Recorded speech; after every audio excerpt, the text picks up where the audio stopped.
ಶ್ರೀ ಗುರುಭ್ಯೋ ನಮಃ. ಆದಿಗುರುಭ್ಯೋ ನಮಃ. ಆದಿತ್ಯಾದಿ ನವಗ್ರಹ ದೇವತಾಭ್ಯೋ ನಮಃ.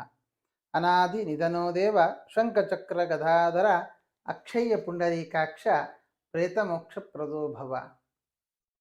ಆತ್ಮೀಯರೇ, ನೀವೆಲ್ಲರೂ ಕೂಡ ಅನೇಕ ಬಾರಿ ಈ ಎಲ್ಲ ಪ್ರಶ್ನೆಗಳನ್ನು ನಿಮ್ಮ ಮನಸ್ಸಿನಲ್ಲಿ ಬಂದಿರಬಹುದು. ಅನೇಕರು ನಮ್ಮ ಹತ್ತಿರ ಕೇಳಿದ್ದೂ ಇದೆ.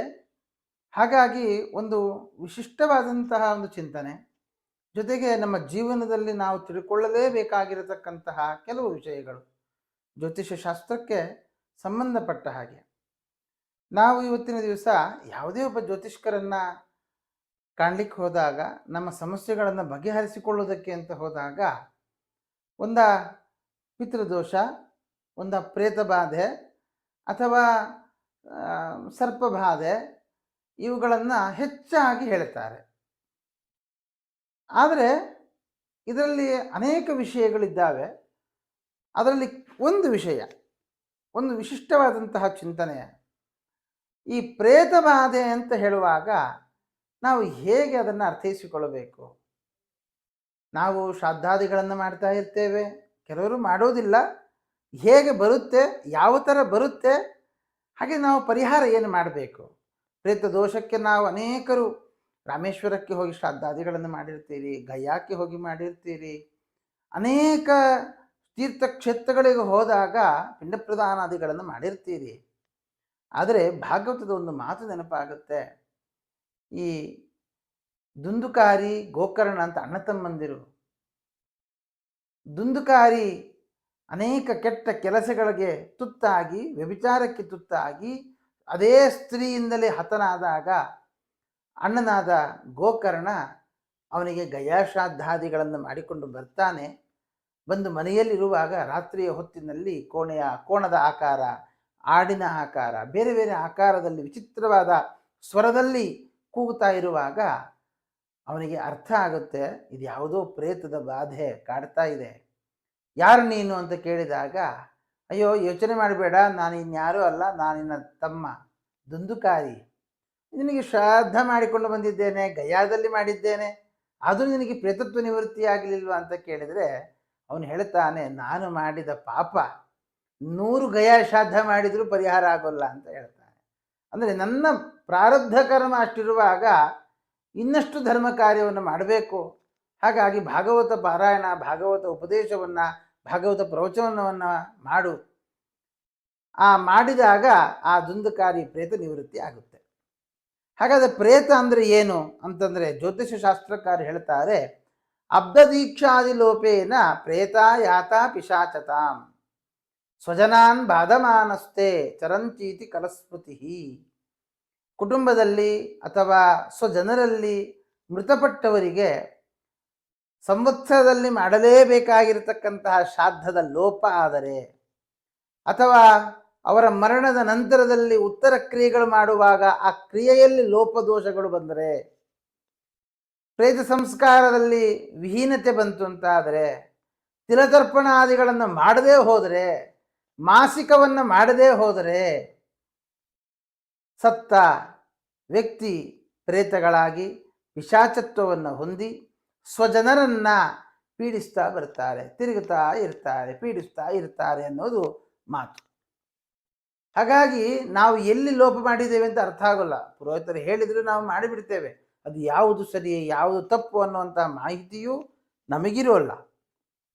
ಹಾಗಾಗಿ ಮೊದಲನೇದು ಆ ಮಾಹಿತಿಯನ್ನು ಪಡೆದುಕೊಳ್ಳಬೇಕು. ಆನಂತರದಲ್ಲಿ ಜ್ಯೋತಿಷ್ಕರು ತಿಳಿಸುವ ರೀತಿಯಲ್ಲಿ ಆ ಪ್ರೇತ ಯಾವುದು, ಯಾಕಂದರೆ ಪ್ರೇತ ಬಾಧೆ ಇದೆ ಅಂದ ಮಾತ್ರಕ್ಕೆ ಆ ಪ್ರೇತ ಯಾವ ಪ್ರೇತದ ಬಾಧೆ ನನಗಿದೆ, ಆ ಪ್ರೇತ ನನಗೇನಾಗಬೇಕು, ಚಿಕ್ಕಪ್ಪನ, ದೊಡ್ಡಪ್ಪನ, ಸಹೋದರನ, ಯಾರವನು? ಅದಕ್ಕೆ ಹೇಳ್ತಾರೆ, ಬಾಧಾ ಪ್ರೇತೋದ್ಭವ ಸ್ಯಾತ್ ಸ್ಥಿತಿವತಿ ಗುಲಿಕೆ ಬಾಧಕೆ ಅನಿಷ್ಠಬೇವ.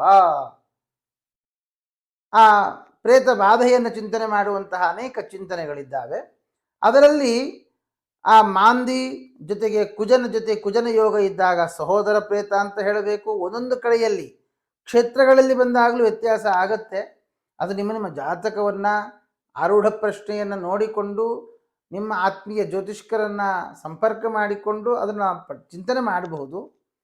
ಇನ್ನು ಅದರಲ್ಲಿ ಹೇಳ್ತಾರೆ ಆ ಪ್ರೇತ ಹೇಗೆ ಪ್ರೇತ ಆಗಿದೆ, ಹೌದು, ಅದು ಕುಜನ ಸಂಬಂಧ ಬಂದಾಗ ಸಹೋದರ ಪ್ರೇತ ಅಂತ ಹೇಳ್ಬೋದು, ಚಿಕ್ಕಪ್ಪನ ಪ್ರೇತ ಅಂತ ಹೇಳ್ಬೋದು. ಈ ಥರದಲ್ಲಿ ಅನೇಕ ಓಜ ಯುಗ್ಮ ಅನೇಕ ವಿಷಯಗಳಿದ್ದಾವೆ. ಅದರಲ್ಲಿ ಹೇಳುವಾಗ ಅಗ್ನಿ ಪ್ರಮಾದದಿಂದ ಸತ್ತಿದ್ದವರು, ಆಯುಧದಿಂದ ಸತ್ತದವರು, ಅಥವಾ ಕಾಯಿಲೆ, ಮೈಲಿಗೆ, ಕೊಲೆ ಇತ್ಯಾದಿ ಕಾರಣಗಳಿಂದ ಮೃತಪಟ್ಟ ವ್ಯಕ್ತಿಗೆ ಪ್ರೇತತ್ವ ಬಂದಿದೆ ಅಂತ ಇಷ್ಟು ಸ್ಪಷ್ಟವಾಗಿ ತಿಳಿಸಬೇಕು ಅಂತ ಶಾಸ್ತ್ರಕಾರರು ಹೇಳ್ತಾರೆ. ಪ್ರೇತಬಾಧೆಯಿಂದ ಮಾತ್ರಕ್ಕೆ ನೀವು ಹೌದಾ ಅಂತ ಅನ್ಕೊಂಡು ಹೋಗಬೇಡಿ. ಆ ಪ್ರೇತ ಯಾವುದು ಅಂತ ಪ್ರಶ್ನೆ ಮಾಡಿ ತಿಳಿದುಕೊಳ್ಳಿ. ಆ ಪ್ರೇತವನ್ನು ನಿವೃತ್ತಿ ಮಾಡಿ, ಪ್ರೇತತ್ವವನ್ನು ನಿವೃತ್ತಿ ಮಾಡಿ, ಅವರ ಅನುಗ್ರಹ ನಿಮಗಾಗುತ್ತೆ.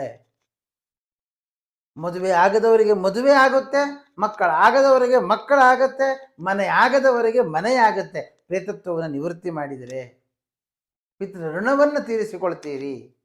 ಹಾಗಾಗಿ ಈ ಯಾವುದೇ ಒಂದು ಕ್ರಿಯಾಲೋಪ ಆದಾಗಲೂ ಈ ದೋಷ ಬರುತ್ತೆ. ಅಥವಾ ದುರ್ಮರಣ ಆದಾಗ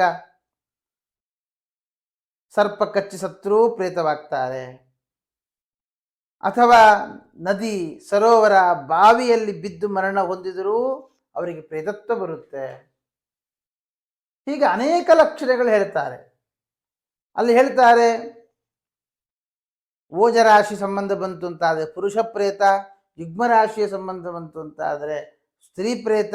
ಹೀಗೆ ಅಂಶಕಗಳಿಂದಾಗಿ ಎಷ್ಟು ಜನ ಸತ್ತಿದ್ದಾರೆ, ಎಷ್ಟು ಜನ ಬದುಕಿದ್ದಾರೆ, ಎಲ್ಲ ವಿಷಯಗಳನ್ನು ಸ್ಪಷ್ಟವಾಗಿ ತಿಳಿದುಕೊಳ್ಳಬೇಕು.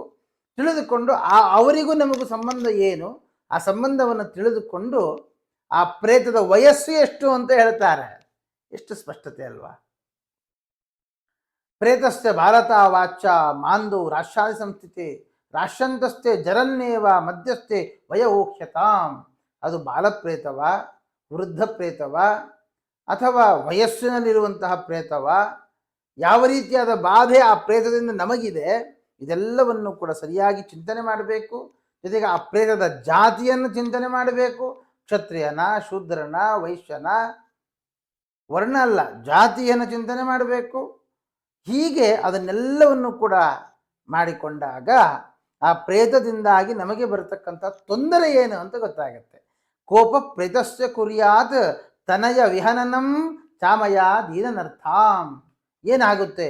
ಪ್ರೇತ ಕೋಪದಿಂದ ಸಂತತಿ ಹಾನಿಯಾಗುತ್ತೆ, ರೋಗಾದಿ ಅನರ್ಥಗಳು ಬರುತ್ತೆ. ಎಷ್ಟೋ ಜನರು IVF ಬೇರೆ ಬೇರೆ ಥರದ ಪ್ರಯತ್ನಗಳನ್ನು ಮಾಡಿ ಸೋತು ಸುಣ್ಣಾಗಿದ್ದವರು ಅನೇಕರಿದ್ದೀರ. ಅದಕ್ಕೆ ಯಾವುದು ದೋಷ ಕಾರಣ? ಅದನ್ನು ಸರಿಯಾದ ರೀತಿಯಲ್ಲಿ ನಾವು ಗಮನಿಸಿಕೊಳ್ಬೇಕು.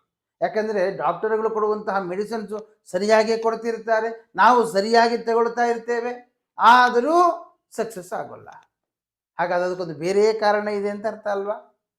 ಹೀಗೆ ಅದನ್ನೆಲ್ಲವನ್ನು ಕೂಡ ಮನಗಂಡು ಅದಕ್ಕೆ ಪಾರ್ವಣ ಶ್ರಾದ್ದ, ಪಿತೃಗಣ, ಮನಸ್ತೃಪ್ತಿಯ ಶ್ರಾದ್ದ ಕರ್ಮಾದಿ ವಿಧಿಯನ್ನು ಮಾಡುವಂಥದ್ದು, ತೀರ್ಥಕ್ಷೇತ್ರದ ವಿಧಿಯನ್ನು ಮಾಡುವುದು, ತಿಲಹೋಮಾದಿಗಳನ್ನು ಮಾಡುವಂತಹದ್ದು, ಅನ್ನ ಸಂತರ್ಪಣೆಯನ್ನು ನಡೆಸುವಂತಹದ್ದು, ಹೀಗೆ ಅನೇಕ ಸತ್ಕರ್ಮಗಳನ್ನು ಮಾಡುವುದರಿಂದ ಪ್ರೇತಗಳಿಗೆ ಪ್ರೇತತ್ವ ನಿವೃತ್ತಿಯಾಗಿ ಪಿತೃಗಣಕ್ಕೆ ಸೇರಿ ನಮಗೆ ಅನುಗ್ರಹ ಮಾಡಿ ಹೋಗ್ತಾರೆ. ಆಗ ಒಳ್ಳೆಯ ಸಂತಾನ ಆಗುತ್ತೆ, ಒಳ್ಳೆಯ ಹುಡುಗಿಯ ಜೊತೆ ಮದುವೆ ಆಗುತ್ತೆ, ಅಥವಾ ಒಳ್ಳೆಯ ಹುಡುಗನ ಜೊತೆ ಮದುವೆ ಆಗುತ್ತೆ, ಒಳ್ಳೆಯ ಆರೋಗ್ಯ ಸಿಗುತ್ತೆ. ಹೀಗೆ ಅನೇಕ ವಿಧವಾದಂತಹ ಪರಿಹಾರ ಪ್ರಕ್ರಿಯೆಗಳನ್ನು ಕೂಡ ಅಲ್ಲಿ ಹೇಳ್ತಾ ಬರ್ತಾರೆ. ಇನ್ನು ಈಗ ಅನೇಕರು ಮಾಡ್ತಾ ಇರತಕ್ಕಂತಹ ಬಿಂಬದಲ್ಲಿ ಆ ಪ್ರೇತಗಳನ್ನು ಆಕರ್ಷಣೆ ಮಾಡಿ ಮರನೆಯ ದಿವಸ ಅದಕ್ಕೆ ಅವಶಿಷ್ಟ ಆಜ್ಯವನ್ನು, ಸಂಪಾತಾಜ್ಯವನ್ನು, ಪ್ರಣೀತದ ತೀರ್ಥವನ್ನು, ಬ್ರಾಹ್ಮಣರ ಪಾದ ಪ್ರಕ್ಷಾಳನೆ ಮಾಡಿರ್ತಕ್ಕಂತಹ ತೀರ್ಥವನ್ನು ಅದಕ್ಕೆಲ್ಲ ಕೊಟ್ಟು ಅದಕ್ಕೆ ಪ್ರೇತತ್ವ ನಿವೃತ್ತಿ ಮಾಡುವಂತಹ ಒಂದು ಪ್ರಕ್ರಿಯೆಯೂ ಕೂಡ ಇವತ್ತು ನಾವು ಕಾಣಬಹುದು.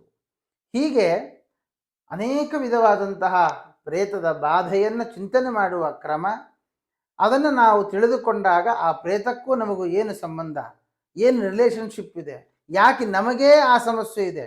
ಇವತ್ತು ಅನೇಕರಿಗೆ ಆ ಪ್ರಶ್ನೆ ಇದೆ. ನಾವು 3 ಜನ ಅಣ್ಣ ತಮ್ಮಂದರು ಆಚಾರ್ಯ, ಅದು ನನಗೇ ಯಾಕೆ ಆ ಬಾಧೆ ಬಂತು? ಅವರೆಲ್ಲ ಚೆನ್ನಾಗಿದ್ದಾರೆ, ಅವರು ಫಾರಿನ್ನಲ್ಲಿದ್ದಾರೆ, ಇವನು ಒಳ್ಳೆ ಮನೆ ತಗೊಂಡಿದ್ದಾನೆ, ಅವನಿಗೆ ಮದುವೆಯಾಗಿ ಮಕ್ಕಳಾಗಿದೆ, ಎಲ್ಲ ನನಗೇ ಬರಬೇಕಾ ಆ ದೋಷ? ಹೌದು. ಯಾಕೆ ಅಂದರೆ ನಿಮಗೂ ಅವರಿಗಿರ್ತಕ್ಕಂಥ ಕನೆಕ್ಷನ್ ಅಂತ. ನಾನು ಆಗಲೇ ಹೇಳಿದೆ, ಸ್ವಜನರನ್ನು ಅವರು ಬಾಧಿಸ್ತಾರೆ. ಯಾಕೆ ಅಂದರೆ ಅವರಿಗೆ ಆ ಪ್ರೇತತ್ವ ನಿವೃತ್ತಿಯಾಗಬೇಕಾಗಿರುತ್ತೆ.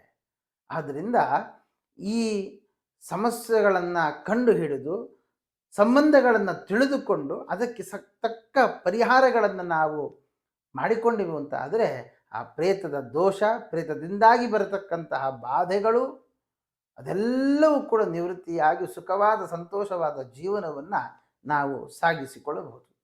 ಪುರುಷರಿಗೆ ಯಾವ ಥರದ ಭೂತದ ದೃಷ್ಟಿ ಬರುತ್ತೆ, ಸ್ತ್ರೀಯರಿಗೆ ಯಾವ ಕೆಟ್ಟ ಕೆಲಸವನ್ನು ಮಾಡೋದರಿಂದ ದೋಷಗಳು ಬರುತ್ತೆ, ಇದನ್ನೆಲ್ಲ ನಾನು ಮುಂದಿನ ವಿಡಿಯೋದಲ್ಲಿ ತಿಳಿಸ್ತೇನೆ. ಇನ್ನಷ್ಟು ಇದರ ಬಗ್ಗೆ ತಿಳಿದುಕೊಳ್ಳೋಣ, ತಿಳಿದು ಆಚರಿಸೋಣ. ಎಲ್ಲರಿಗೂ ಶುಭವಾಗಲಿ.